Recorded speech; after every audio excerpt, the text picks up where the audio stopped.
All right, let's bring out our top 10 on the diagonals. Remember, folks, this is being judged live right now, so be as loud as you want and try to help the judges out with their decision.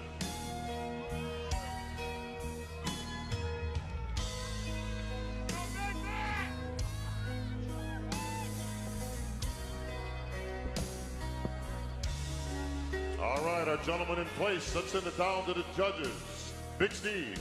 Thank you, Bob. Roley, William, Phill and Sean.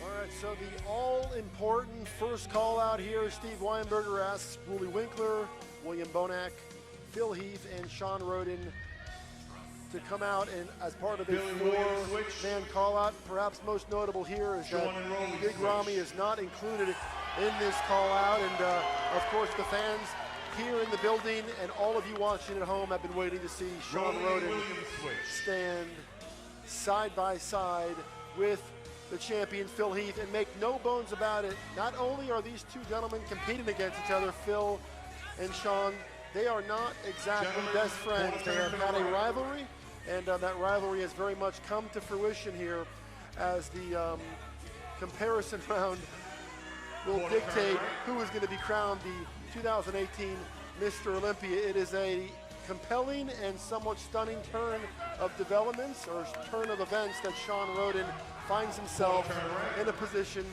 to compete for the title of 2018 Mr. Olympia. But we're going to watch these guys go through their quarter turns and get a better sense for how they compare 24 hours after we saw them last.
Heavy to his chest. And here's Rhoden throwing down the challenge. Let's go, guys. Knock it off. Steve Weinberger is not tolerating the gamesmanship on that stage, instructing Sean Rhoden to knock it off as they go into their ab and thigh shot. And somebody told me earlier that this is a shot that can help decide this contest.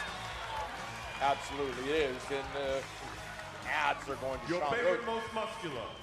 Hit the pose. Phil's breathing hard, but he's breathing through his stomach, and it's not a good. The Rhoden Winkler, most muscular, straight out of a comic book. Exceptional pose down, or exceptional comparison round between four great bodybuilders who have very much brought it this year. There's a lot of aggression because there's a lot at stake. History is at stake. Forget about the $400,000. Rami, but there's history at stake Cedric, here. Dexter, Brandon, and Nathan. Everything is at stake. Someone's life can change forever. Absolutely. It's almost like, American Idol, for example. That's right.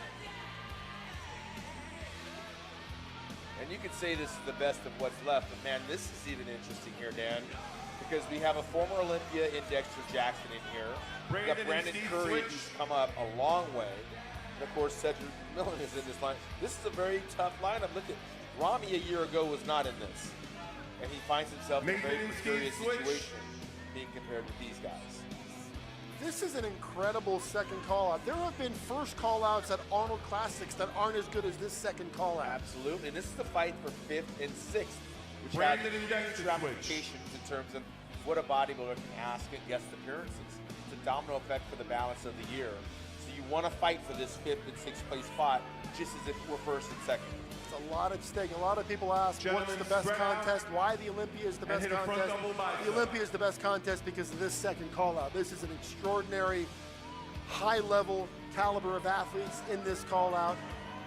Big Rami in a second call-out, the way he's looking tonight, it makes you scratch your head a little bit. I'm actually surprised they didn't pull him back into that first group.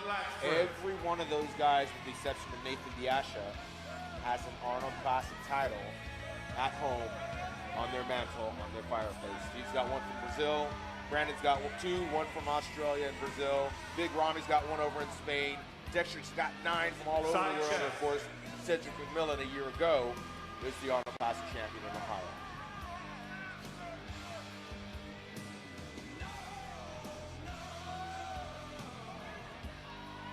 With the exception of Phill not being in this call-out, Dan, this is like could be any pro show anywhere in the world. Well, I've seen Dexter Jackson at almost 49 years old going pose for pose with these giants, with these Give yourself some room. top group of bodybuilders. It's incredible, and it shouldn't get lost in any of this. And of course, Cedric McMillan is still putting on a show for these guys, and just a tremendous thing. And also seeing Steve Kuklo in this group. Steve Kuklo brought it, and he's also a crowd favorite. And just there's so much happening. And Nathan Diasha, I know Nathan wanted better. He came here looking to get into the top 5, and he's got a chance to compete for that spot, as you just mentioned, because to reiterate what you just mentioned, the 5th place finisher has punched his ticket. Is that correct, Sean? I believe so. To next year's Olympia. Absolutely, you're in the top 5, and you're back here. But again, these guys aren't going to settle. Most of them compete throughout the year, with the exception of Big Rami. All these guys, I mean, Dexter's one of the most, he competes more than anybody.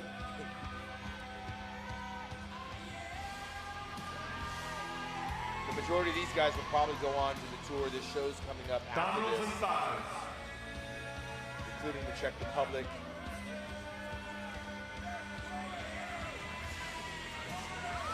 And here's your abdominal. So what's the advice to Big Rami? Obviously, this is disappointing. He came here to win this contest. He's going to go back to the drawing board.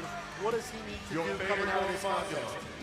It's not a simple fix, Dan. I mean, you can say the same about Dexter. Same thing about Cedric. Cedric was 7th or 8th place a year ago. It is what it is. You're competing against guys that have a tendency to peak at the right time. Some of it's not about body parts. Some of it's just about peaking on the day, and a lot comes with getting ready for the Olympia in terms of managing finances, managing relationships, jobs, and other careers. These guys have nothing to be ashamed of. One more look, Dan, at those top 4, or at least the top 2.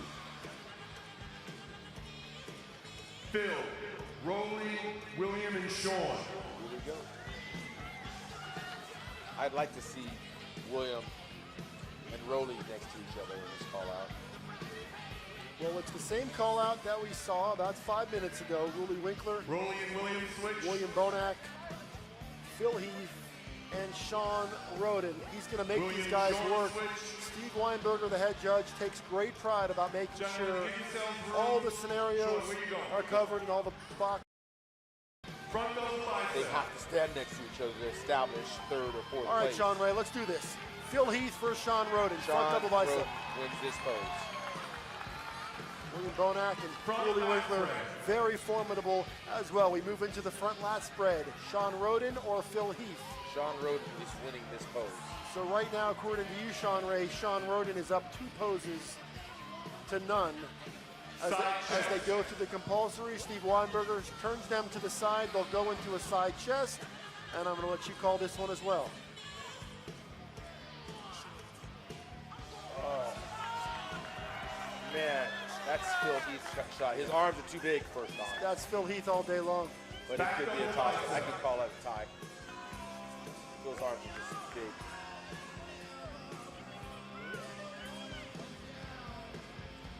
So we're going into the lat spread.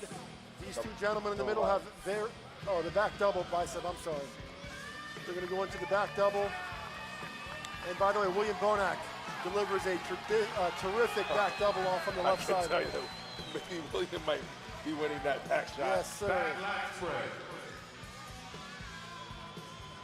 Phill does have a pretty back double bicep. I can't take that away from him. And what we're doing here is we are splitting hairs. I mean, we talk about Phill Heath. He is an extraordinary specimen, a remarkable bodybuilder. And what we're trying to do is we're trying to determine who's going to walk off with a Sandow trophy. So that's the way we have to do it. Sean Ray, to the lat spread, compare them. I'm going to go with Phill on that because the upper back is more grainy and separated, where Sean's a little more smooth. And it's because he doesn't have that thickness to his upper back. All right, so Sean Rhoden was warned about delaying between the poses.